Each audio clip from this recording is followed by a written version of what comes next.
Kampus Brainers, kali ini Revika pengen ngajakin kamu buat jalan-jalan di perpustakaan UMS di sudut kampus.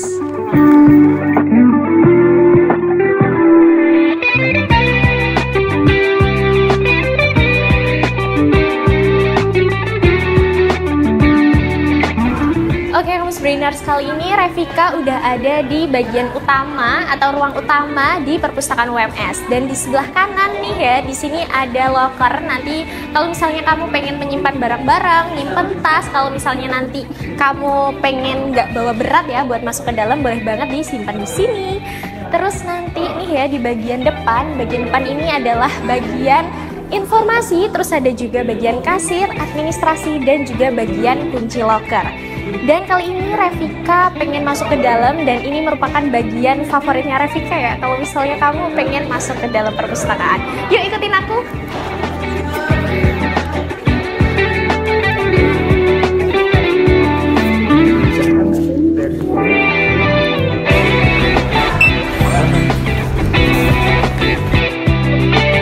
Kampus Brainers, kali ini Revika lagi ada di ruang internet perpustakaan UMS nih. Jadi kalau misalnya kamu mau kesini, boleh banget langsung nyobain komputer-komputer yang ada di sini. Dan di sini kursinya juga enak banget loh.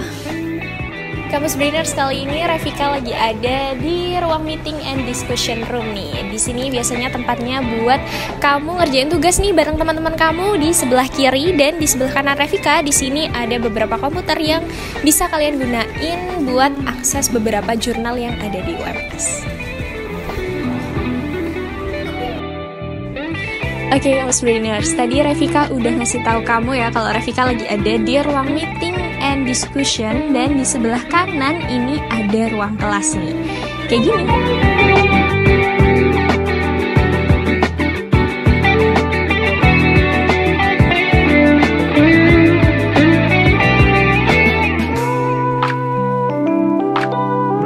Kampus Brainers, kali ini Revika lagi sama Ibu Maria Husnunisa selaku Kepala Perpustakaan dan juga Pusat Pelayanan Digital dari UMS nih. Dan kali ini Revika pengen ngobrol-ngobrol bareng ya, ngobrol santai aja Bu. Mungkin Revika pengen bahas soal sejarahnya dulu kali ya, sejarah dari perpustakaan UMS tuh dulu seperti apa?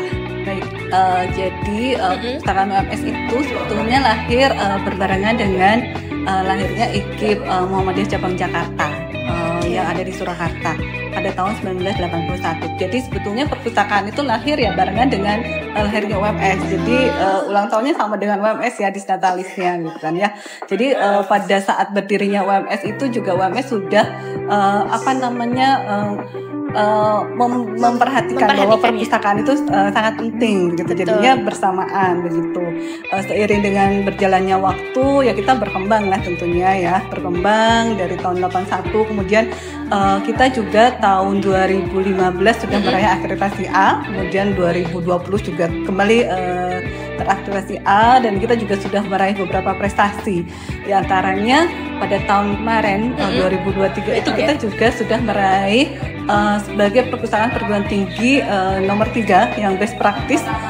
Kita hanya ada di bawah Unpad dan UI loh gitu kan ya. Jadi kalau di PTS itu kita nomor 1 gitu perpustakaannya pada tahun 2023 itu. Selain itu juga pustakaan-pustakaan kita sudah banyak meraih prestasi, baik itu di tingkat nasional maupun di regional. Jadi begitu.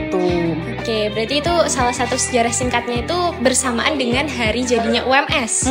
Itu ya, berarti. Iya, jadi, berarti memang cukup lama juga ya Ibu ya. Berarti ya udah lama sekali ya. Iya, ini ya. Berarti seumur dengan UMS ya. UMS juga kita UMS gitu. kan mau ulang tahun ke 66 ya. Betul. Sama ya berarti ya. Berarti memang udah lama, dan emang ya dari tadi juga udah disebutkan di tahun 2023 udah mendapatkan ranking ya Ibu ya? Mendapatkan juara lomba perpustakaan best practice, perpustakaan perguruan tinggi. Perguruan tinggi. Jadi memang satu-satunya di PTS gitu ya? PTS yang masuk 3 besar. Masuk 3 besar, betul. Nah masih pastinya penasaran soal layanannya mungkin. Layanan dari perpustakaan UMS sendiri itu ada apa aja? Layanan kami sebetulnya ya, kita layanan standar untuk perpustakaan tinggi ada. Pasti ada. Jadi, selain itu juga ada layanan plusnya dong. Kalau layanan standar kita tuh ada layanan sirkulasi, referensi gitu kan ya. Ada layanan literasi informasi, ada layanan informasi, dan ada juga layanan administrasi. Plusnya apa? Kalau di kita plusnya itu kita juga ada namanya layanan yang berbasis digital gitu kan, berbasis teknologi, karena kita kan slogan kita itu berbasis teknologi, layanannya humanis, berbasis riset, jadi untuk mendukung riset begitu. Layanan yang plusnya itu kita juga ada layanan troli, transaksi online in library, kemudian ada layanan WA gateway. Kemudian ada juga layanan dukungan untuk riset. Dukungan untuk riset itu kita juga menyediakan misalnya database e-jurnal, kemudian e-book, koleksi-koleksi yang berkualitas yang memang disediakan untuk sebagai bahan referensi untuk teman-teman sivitas akademika gitu.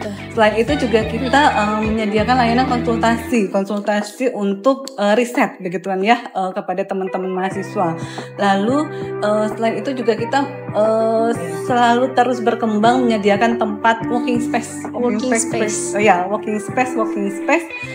supaya teman-teman terutama mahasiswa itu seneng di perpustakaan tuh nyaman, bisa untuk belajar.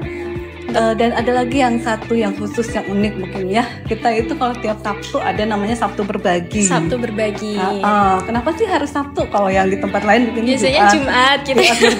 Karena di UMS itu sendiri kan Sabtu pagi itu biasanya ada acara mentoring tuh. Betul. Kan banyak banget lah itu sebagai apa ya namanya tuh, sebagai penarik bahwa teman-temannya setelah mentoring itu untuk datang ke perpustakaan dan bisa menikmati ya hidangan ala kadarnya. Kalau Sabtu kemarin kita ngadainnya traditional food.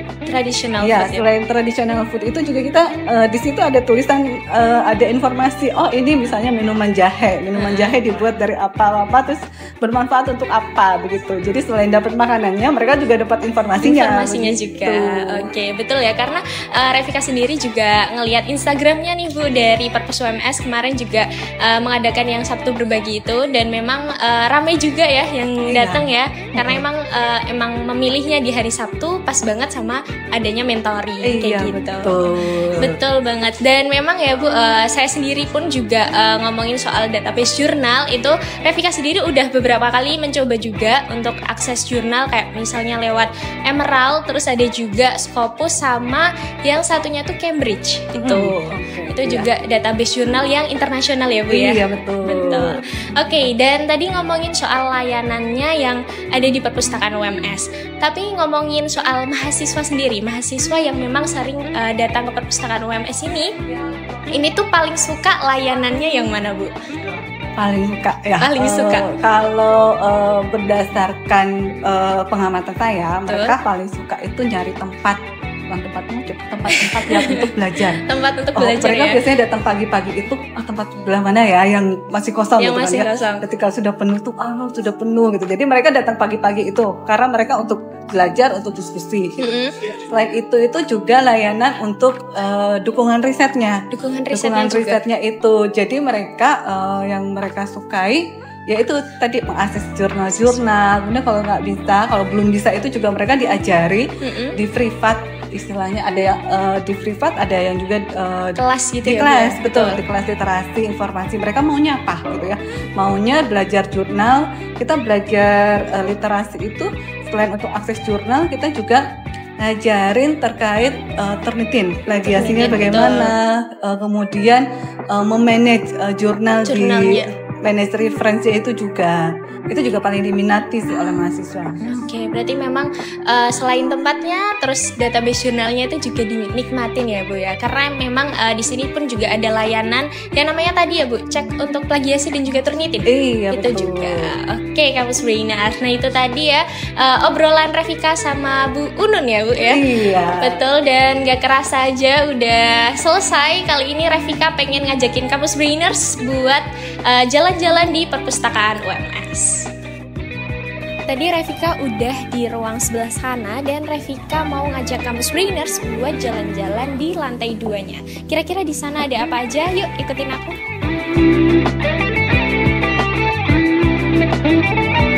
Oke, Kamus Brainers, kali ini Rafika udah ada di lantai 2 dan di sini ada ruang sirkulasi dan multimedia.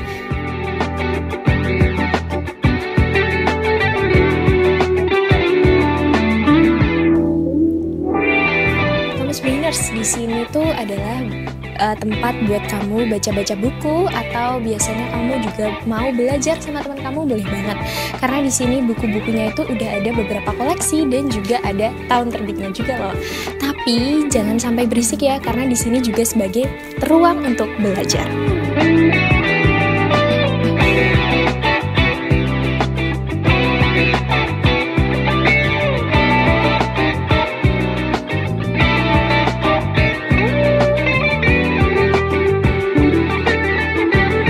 Oke, Kamus Brainers, kali ini Rafika udah ada di lantai 3 di perpustakaan UMS nih. Sebenarnya masih sama ya ruangannya. Di sini ada juga tempat buat baca buku, ada juga tempat buat kamu ngerjain tugas bareng sama teman-teman kamu.